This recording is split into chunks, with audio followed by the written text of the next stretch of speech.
Hey, gang, we are back with another great CPA purpose story for you this week. I'm Bill Sheridan with the Maryland Association of CPAs. Still looking for that elusive why behind the work that CPAs do. This week, my guest, an old friend, Kevin Howard. Kevin is a lifelong Marylander. Back when there was still a working shipyard across the street from where he lived in Baltimore, Kevin has a sole proprietorship. He also has an S corp that he does accounting through. Also a registered representative and financial advisor with a company called Cetera, formerly Avantax. For Kevin, the why behind his work really comes down to helping people. And we've heard that before, but it's such a great purpose. I mean, I spoke with leadership expert Tom Peters not long ago, also a native Marylander, by the way. But Tom says this profession, accounting and finance, it's a helping profession. And CPAs are charged with helping people. Period. As much as any doctor or nurse or lawyer, we are here to help people. And that's where it all begins and ends for Kevin. Back in the beginning, though, back in college, he initially thought he wanted to be an electrical engineer. That didn't last long, obviously. Let's find out what happened. Here is Kevin Howard with his CPA story. The physics was getting beyond me. The math wasn't. So I wanted to eliminate the physics from the math. And we're here. The other description I would add, that was the personal side of it. Okay. The other side of it was described really well by Tom Hood. Okay. Okay. We would have been nurses or doctors, but we can't stand the sight of blood. We'd like to help people. And sure enough, if you're running your accounting practice correctly, you are helping people. How so? Money and math are complex for a lot of people. That's one aspect of it. The other aspect of it, even though the people are bright and well educated, this is not their forte. Right.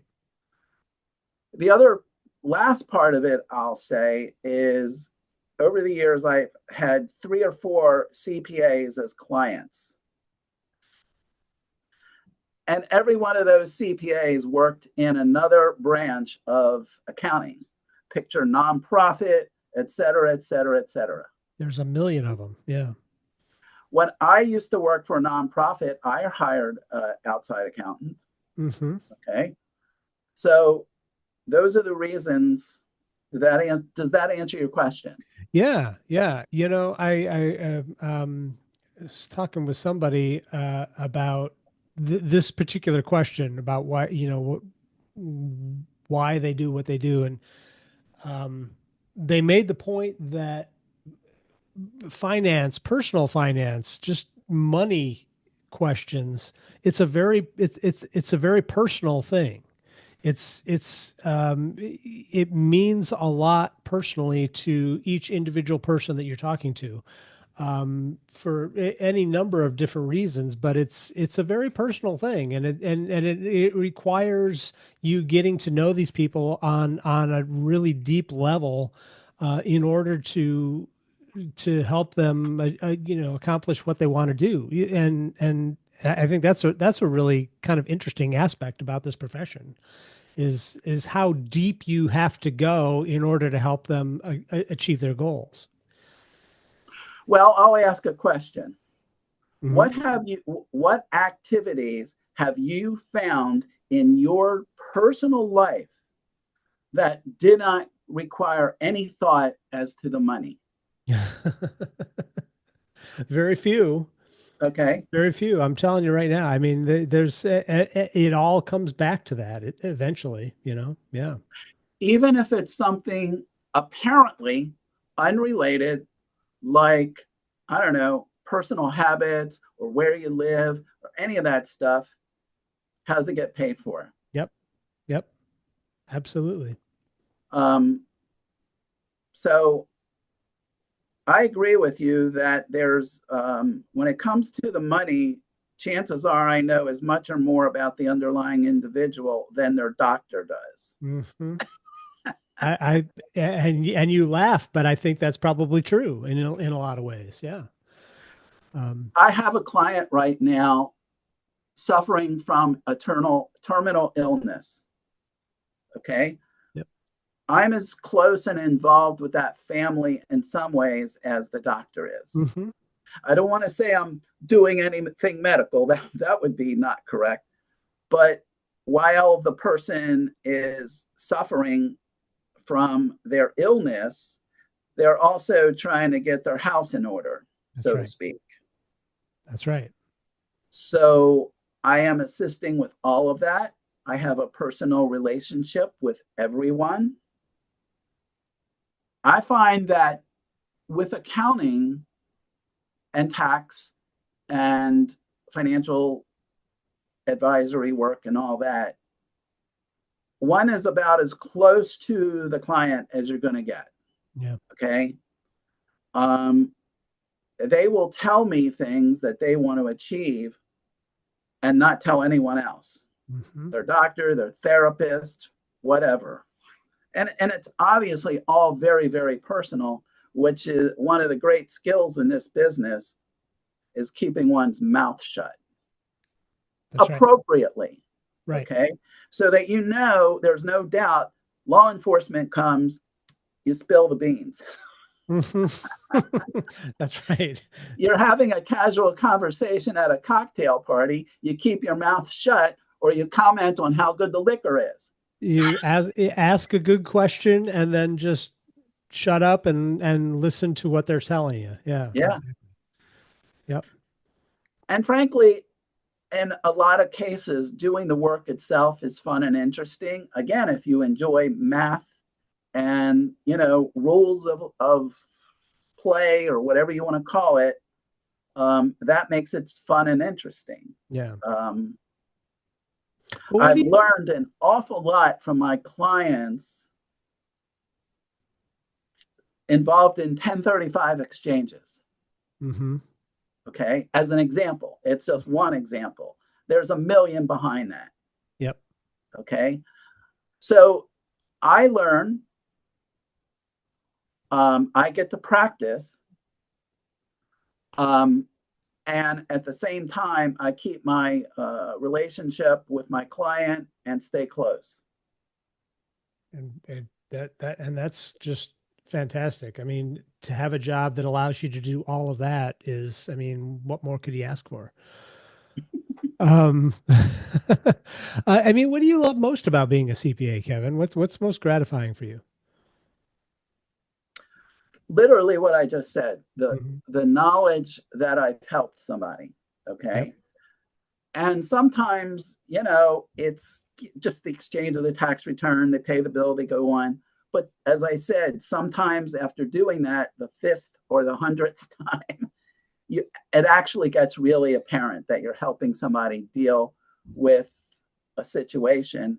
And I feel like anytime I can help another person get through a life experience that has concerns, that is frightening, that is anything in that vein, I feel better about both myself and my job.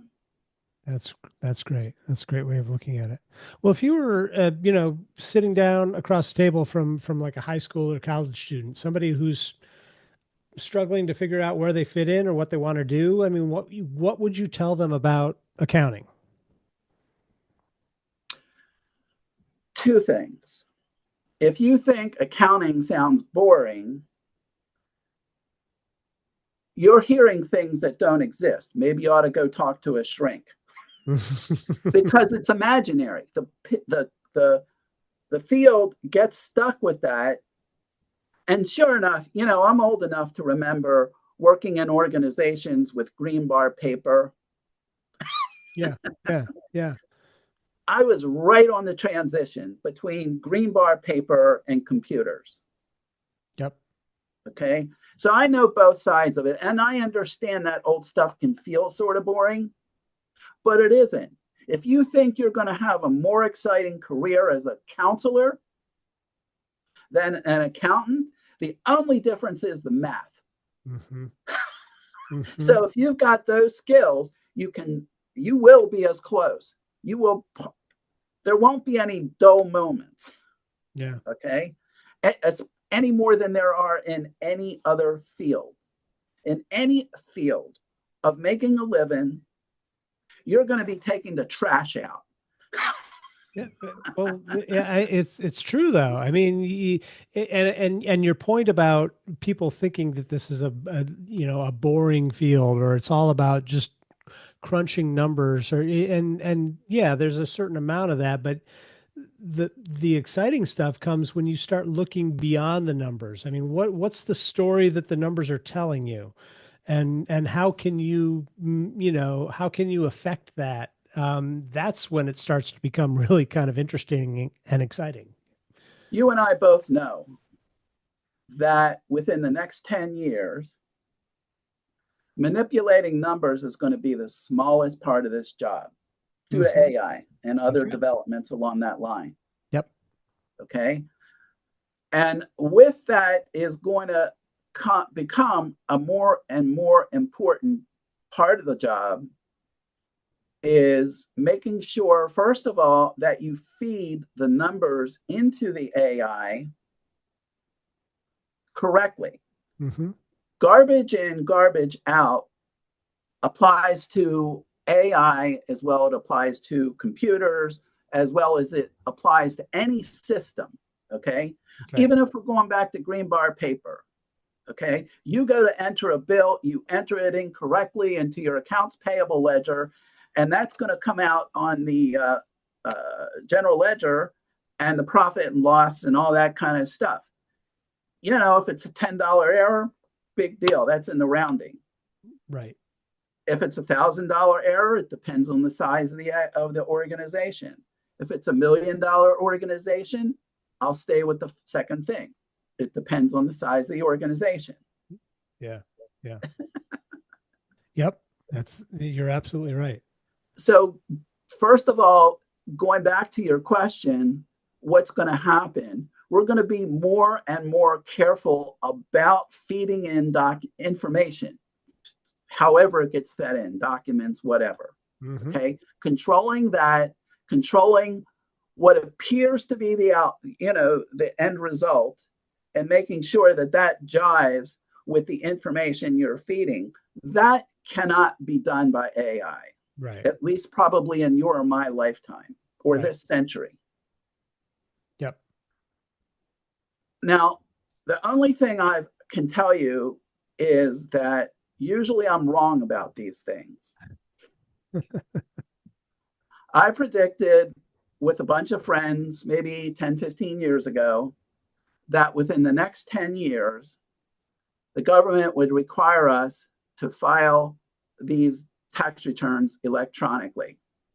It's going to be a mandate. Back when I was talking, it was a choice. Yep. It didn't take 10 years before the IRS came out and said, you file more than 250 returns and you better file it electronically unless your client refuses. Yeah.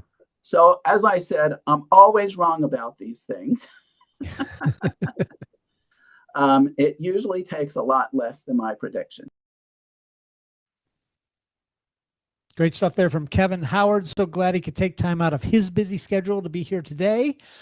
We want to hear from you as well. So please head on over to macpa.org/Y and share your story with us as we try to offer just a little bit of inspiration to the next generation of accounting and finance professionals. We want to hear what your CPA purpose is as well. We'll be back again next week. Another story to share back then. And until then, thanks for being here. As always, great to have you here. We'll talk again soon. Take care.